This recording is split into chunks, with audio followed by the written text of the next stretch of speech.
बिस्मिल्लाहिर्रहमानिर्रहीम। नाज़रीन, मैं हूं जावेद बलोच और उम्मीद है आप लोग खैरियत से होंगे।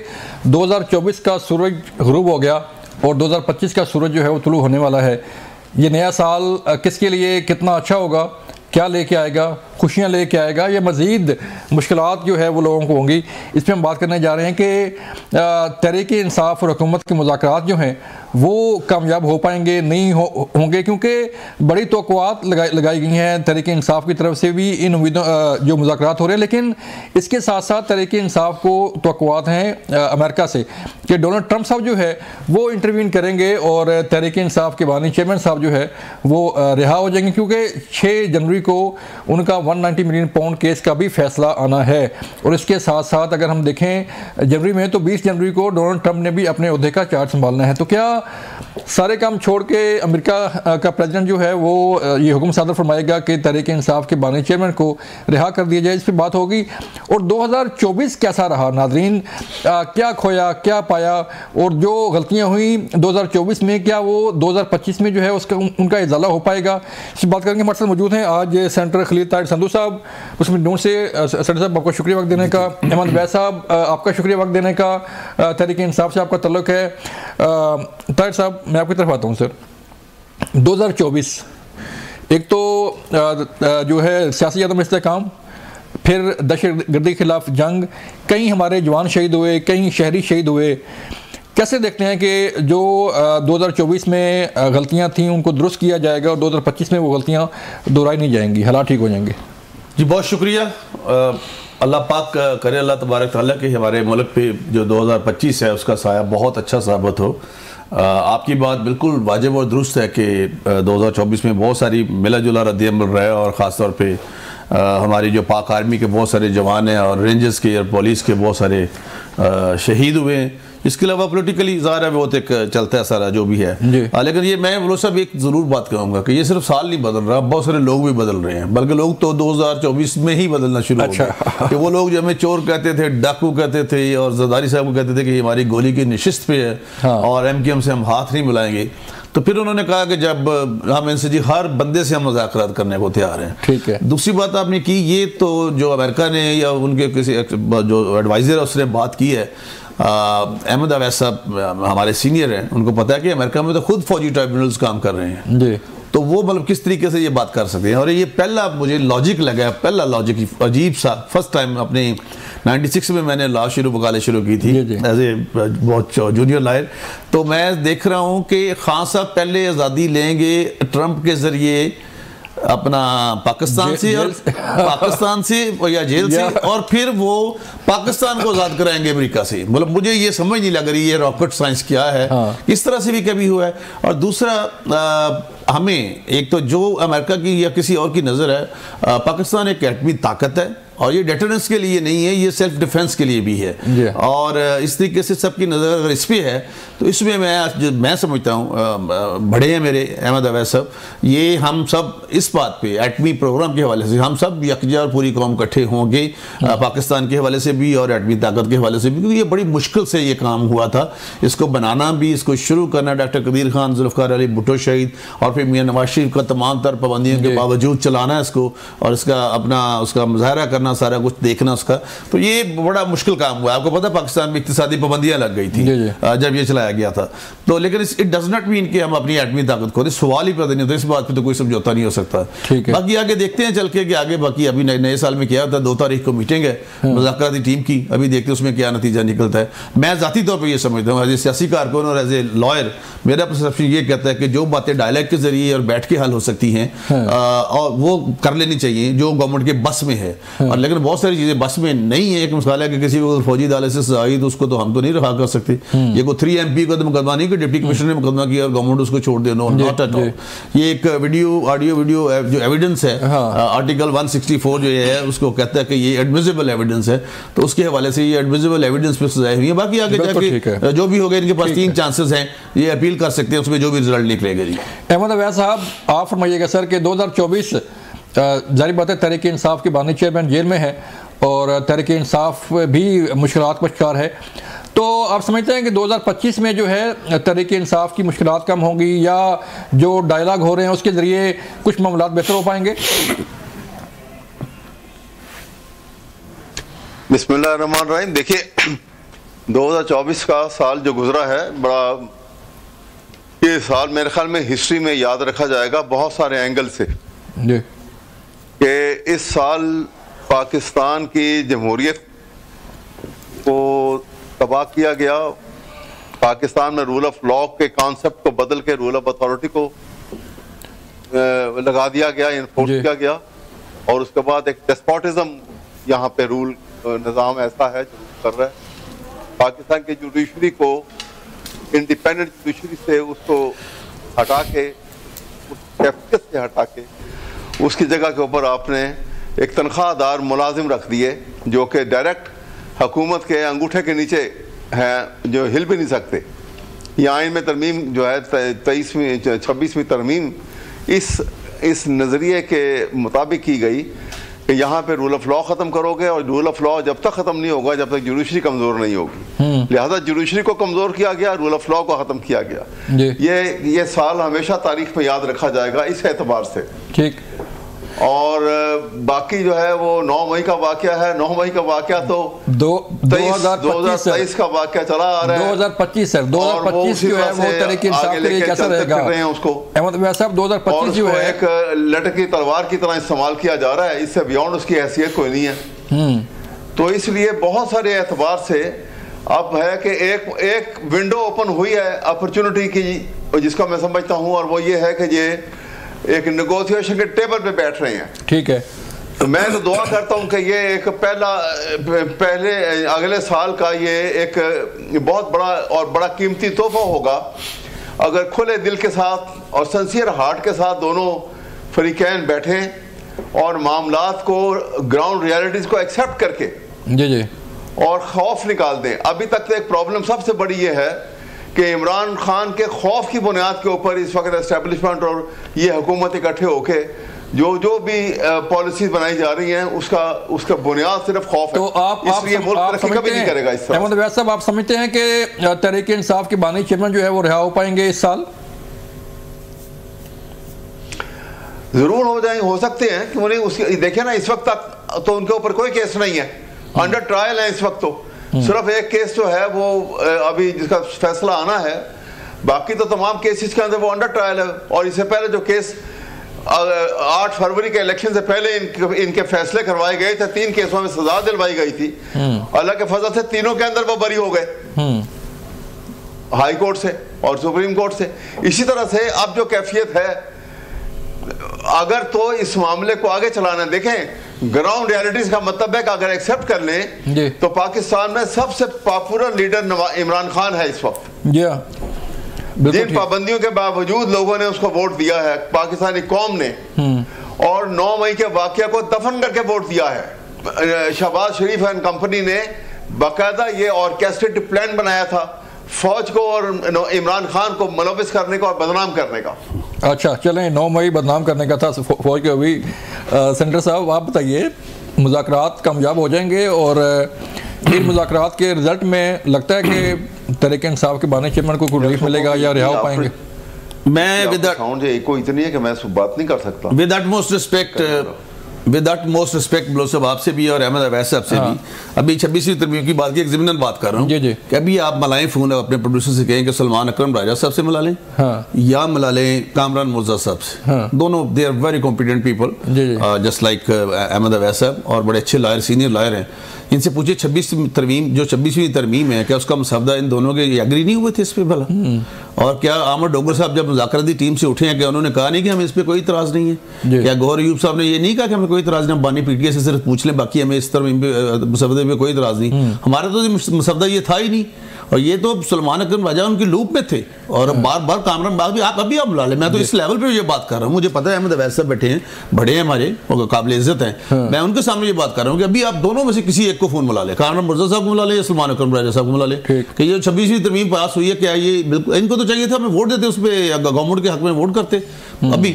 और क्या दूसरी बात, ये जो फैसला आया था रिजर्व सीटों का, मेरे पास वो जजमेंट है सलमान अकरम राजा साहब, अहमद अवैस साहब से ऑनरेबल, जो उनके पास भी जजमेंट होगी। सलमान अकरम राजा साहब ने खुद कहा, मेरे बहुत कॉम्पिटेंट एडवोकेट हैं, उन्होंने खुद फरमाया कि ये हमारी सीटें नहीं बनती पीटीआई की, जजमेंट में लिखा हुआ है।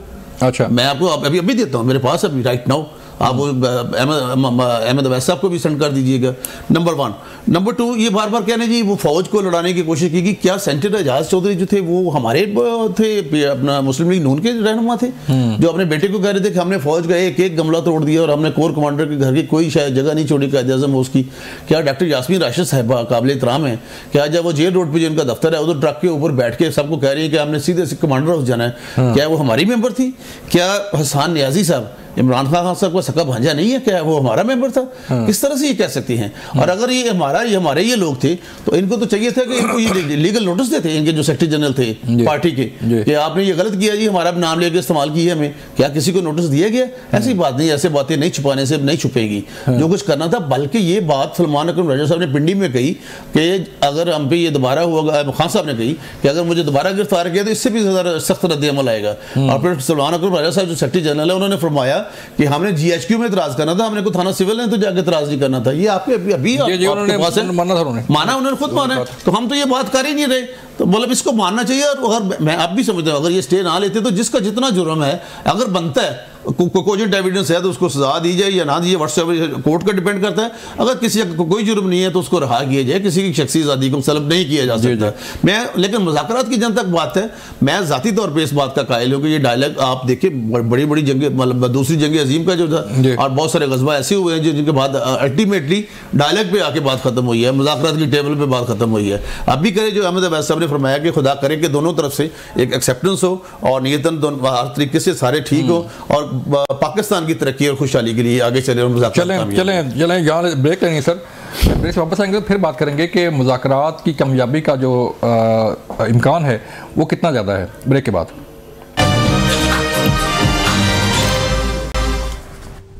वेलकम बैक नाज़रीन। अहमद अवैस साहब, क्या तवक्कुआत हैं सर? एक तरफ तो दो चीज़ें सर, एक तो ये है कि तहरीक इंसाफ को अमेरिका से जो तवक्कुआत हैं वो इतनी ज़्यादा क्यों हो रही हैं कि अमेरिका इंटरवीन करेगा, अमेरिकी प्रेसिडेंट जो है इंटरवीन करेंगे और तहरीक इंसाफ के बानी चेयरमैन को रिहाई मिलेगी। और दूसरा मुझे बताइएगा सर कि जो मुज़ाकरात हैं उनकी कामयाबी किस हद तक मुमकिन है? देखिए, जहाँ तक ये तवक्कुआत है ना, मेरे ख्याल में ना तो इमरान खान को ये तवक्कुआत हैं और ना मंसूब की हुई है, ना मंसूब करनी चाहिए। ठीक है, वो आज क्योंकि वर्ल्ड हैज़ बिकम, कहते हैं ना कि आज के ज़माने में टेक्नोलॉजी के एडवांसमेंट और मीडिया के एडवांसमेंट की वजह से world has become and shrunken to global village. तो इसलिए एक जगह पे जो कुछ वाक़यात हो रहे हैं दूसरी जगह के ऊपर उसके असरात आते हैं। फिर वो अमेरिकन के बहुत सारे इंटरेस्ट पाकिस्तान से जो मुंसलिक थे बहुत पहले से, वो उनके पेश नज़र अगर कोई बातचीत हुई है वो एक एक्सप्रेशन है कि उसकी वजह ये है कि ये 2024 के जो इलेक्शन हुए ना, ये इलेक्शन पाकिस्तान की तारीख में हमेशा रिगिंग होती रही है, इसमें कोई शक नहीं है। अगर मैं कहूँ कि जी ये पिछला इलेक्शन में नहीं हुई थी, उसमें भी हुई थी, 13 में भी हुई थी, 8 में भी हुई, लेकिन बढ़ती गई। लेकिन जो इस दफा हालात तो आप ये कह रहे हैं कि तहरीक इंसाफ का जो इलेक्शन था उसमें रिगिंग हुई है, बहुत ज्यादा मैसिव रिगिंग। ये तो मुसद्दक़ है ना। इसी वजह से मैंने तो आगे ये बात की थी, अभी भी आपके सामने कहता हूं कि ये हालात को ख़त्म करने के लिए बड़ा आसान तरीका है। अगर ये समझते हैं कि रिगिंग नहीं हुई, ये इलेक्शन ऑडिट करा लें, किसी को ना इमरान खान को कुछ मौका मिलेगा कि मुंह से कोई लफ्ज़ निकाले इलेक्शन के मुतालिक, ये ना कोई और कुछ कह सकेगा। जो रिजल्ट आएगा मानना पड़ेगा हर एक को, और स्मूथ सेलिंग हो जाएगी मुल्क की भी। ठीक है, लेकिन ये काम अगर कोई भी कर ले, अगर ये जुर्रत का मुजाहरा कर लें तो मामला ठीक हो जाएंगे। दूसरी बात ये है कि देखिए, मैं आपको बताऊं कि हम पॉलिसीज जो है ना वो ये होनी चाहिए कि पाकिस्तान मुकद्दम हो। अब एक मैं आपको यहाँ एक जिक्र करता हूँ कि ये पूरा 2024 का साल गुजर गया। आप देखिए पूरे एक साल में किसी ने जो बिलो पॉवर्टी लाइन कोई 12 करोड़ लोग जिंदगी गुजार रहे हैं, कभी किसी ने उनके मुतालिक को बात की है? ठीक है, ये तकलीफ दे बात है। वो उनका रहन सहन जो है वो जानवरों से बदतर उनकी जिंदगी है। तो सर किसने बात करनी है? टैक्स दे रहे हैं। आप लोगों ने बात करनी है, तहरीक इंसाफ ने बात करनी है, नून लीग ने बात करनी है, बाकी लोगों ने बात करनी है। इसकी बात हुकूमत ने कर, देखिए ना, ये बात तो ये हुकूमत किसकी होती है?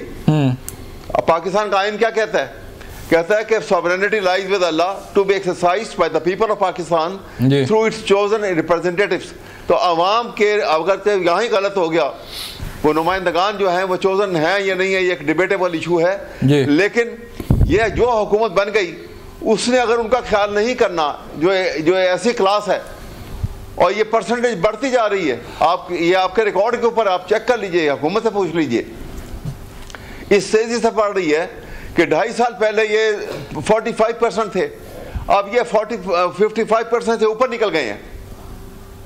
ठीक तो बताइए ये तो अच्छा सर है, उनके भी चलें सर थोड़ा सा आगे बढ़ते हैं। अहमद अवैस साहब थोड़ा सा मुझे बताइएगा कि जो तवक्कुआत हैं तहरीक इंसाफ की अमेरिका के साथ, वो जायज़ हैं, ठीक हैं? अमेरिका को जो है इंटरवीन करना चाहिए कि पाकिस्तान को से बात करे और पाकिस्तानी हुकूमत को कहे कि तहरीक इंसाफ के बानी चेयरमैन को रिहा करें? नहीं, मैंने तो आपको पहले ही कह दिया कि अमेरिका को कोई अमल दखल नहीं होना चाहिए, किसी ताकत का नहीं होना चाहिए, लेकिन लोग अपने तौर पे कोई एक्सप्रेशन ऑफ फीलिंग है किसी का, वो अलग बात है।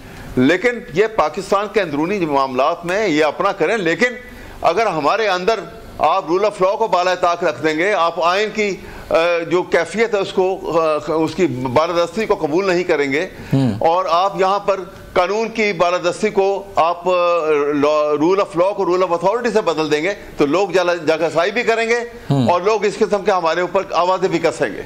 ठीक है सेनेटर साहब, बात हो रही है धांधली की, बात हो रही है कि कोई भी इलेक्शन जो है वो धांधली ज़्यादा कोई भी ठीक नहीं था, तो कैसे फिर ठीक होगा? मामलात कैसे ठीक होंगे? इदारों पर एतमाद कैसे बढ़ेगा? ये डिपेंड करता है जी इंटेंशंस पे कि आपकी इंटेंशन क्या है, नंबर 1। नंबर 2, यहाँ पे तो जिसने 100 वोट लिया वो भी कहता है जिसने 80,000 वोट लिया कि मैं जी मेरे साथ धांधली हो गई है। बस सुबह उठता है जी, मैं रात को सोया हुआ था, अपना जीत के सुबह उठा तो मैं हारा हुआ था। तो ये तो एक सिस्टम चल रहा है, ये चलता रहेगा। मतलब हमारे साथ वाले मुल्क में क्यों नहीं कभी ऐसा हुआ? इंडिया, अपने इंडिया में या और बहुत सारे ममालिक हैं, आज तक आपको इंडिया से कभी ये आवाज़ नहीं आई कि इलेक्शन में सवाल उठे हो, लेकिन यहाँ पे एक फैशन बन गया, नंबर 1 ये। लेकिन इसका इट डज नॉट मीन कि मतलब हर बात ये सच्ची है। इनके दौर में जब 2018 में RTI सिस्टम बैठा और फिर जो चीफ जस्टिस आपका हैं जो इलेक्शन कमीशन के सरबराह थे, उन्होंने इंक्वायरी की और उसमें देखा जिन 4 सीटों का ये मुतालबा करते थे उनमें से इन सबको पता चला कि कमीशन बना था, कमीशन बन गया, वो कुछ भी नहीं हुआ था। और वो चारों की चारों सीटें वो उन्हीं लोगों के पास है जिन्होंने जीती हुई थी। अच्छा, दूसरे नंबर पर भी अहमद अवैस साहब फरमा रहे थे कि मतलब रोटी होगी फलां हो गया या फलां किसी महंगाई की, ये किसने की है? अभी 2017 में तो 2 रुपये की रोटी थी, इनके दौर में 25 रुपये की होगी, नान 30 रुपये का हो गया। इनको पता नहीं सारी इन बातों का। और फिर NGO सलानी एक NGO है, उन्होंने पनाहगाहें बना दी, इन्होंने कहा जी हमने बना दी हैं और मुख्तलिफ जगहों पे कुछ लोगों पे। फिर किसने कहा था कि मैं बारूदी सुनूंगी हम बचा कर जाएंगे?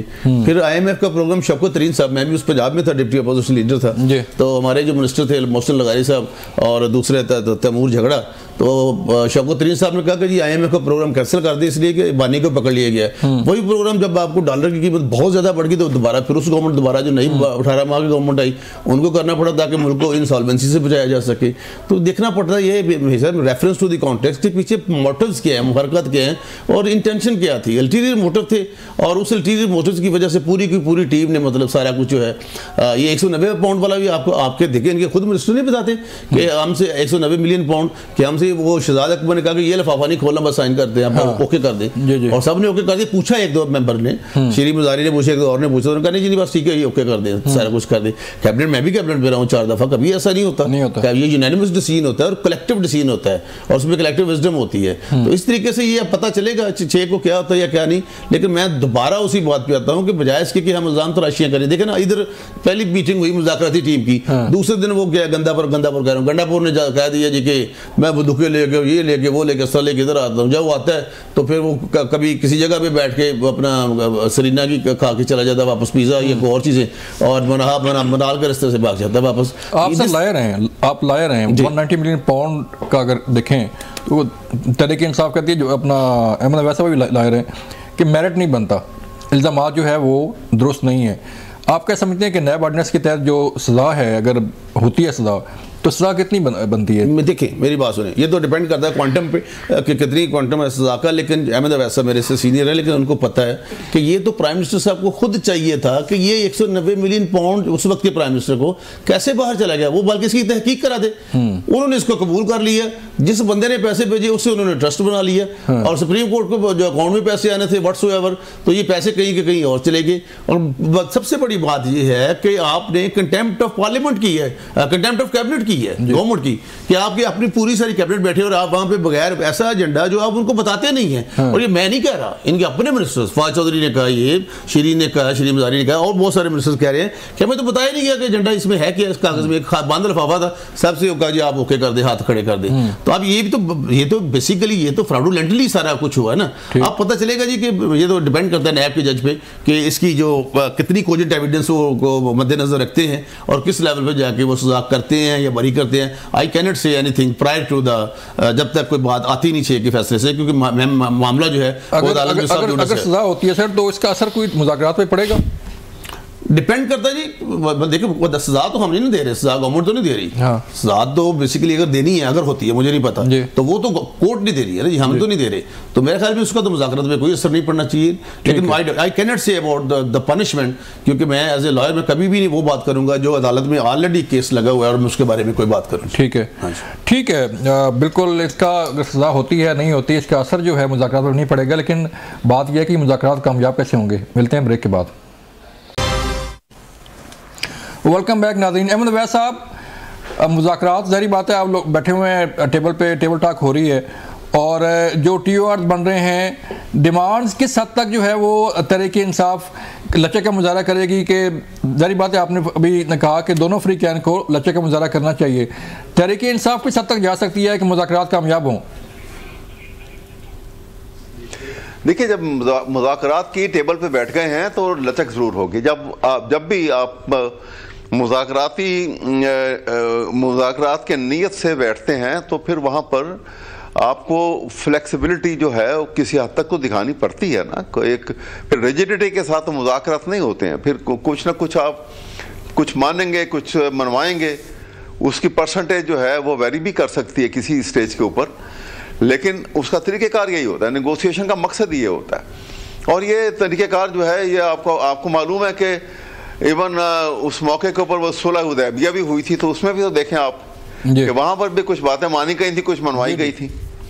तो ये निज़ाम तो ये मुज़ाकराती निज़ाम तो इसी तरह से होता है और इसमें कोई बुरी बात नहीं है।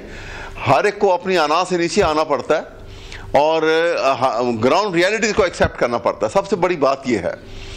अभी जैसे यहाँ बात अभी हो रही थी, देखिए यास्मीन राशिद के मुतालिक कहते हैं, यास्मीन राशिद की आवाज़ जो है अभी भी इनके पास में रिकॉर्डेड है।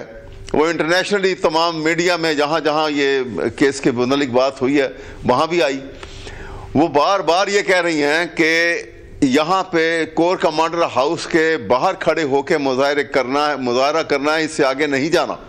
ये उनकी आवाज़ में है, आप कोई सुन ले बार बार। इसमें कौन सी गलत बात है? कोर कमांडर हाउस जो है वो सुप्रीम कोर्ट ऑफ पाकिस्तान से बड़ा तो नहीं है साहब। सर मुझे थोड़ा सा दीजिएगा सवाल का मौका। सर हमने तो ये देखा है कि जो तहरीकें चलती हैं, एहतजाज होता है, लोग आते हैं पार्लियामेंट हाउस के सामने प्रोटेस्ट करते हैं, डी चौक आ जाते हैं, सुप्रीम कोर्ट के सामने हो जाता है मुजाहरा। लेकिन ये कोर कमांडर हाउस पे पहली दफ़ा हमने सुना कि GHQ जाके एहतजाज करें। भाई मुजाहरा इसलिए सिंबॉलिक था ना, वो तो उन्होंने सिंबॉलिक किया क्योंकि वो अरेस्ट जो है इमरान को गिरफ्तार तो किया एक सिविल लॉ के तहत, तो कोई वजह नहीं थी कि उसको फौज गिरफ्तार करे। सर किसने किया गिरफ्तार? जब ये सूरत ये प्लान किया गया था, this is what it was planned. Sir फौज नहीं थी, नैब था।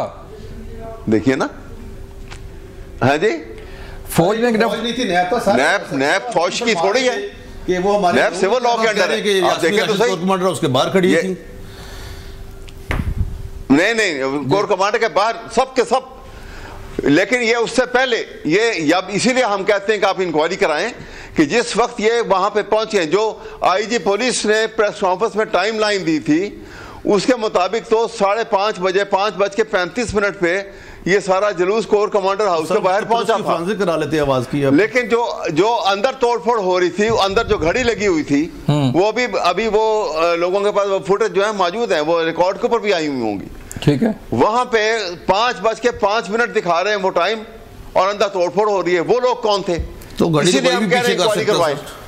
नहीं वो आप क्या कह रहे हैं कि तहरीक इंसाफ के लोग नहीं थे? वो उसके अंदर वो लोग जो उस वक्त तोड़फोड़ कर रहे, बाद में घुसे ये भी लोग, इनके लोग भी गए अंदर बाद में। लेकिन जो पहले जाए इनके पहुंचने से पहले जो बना के सर शेयर किए, वो कौन थे?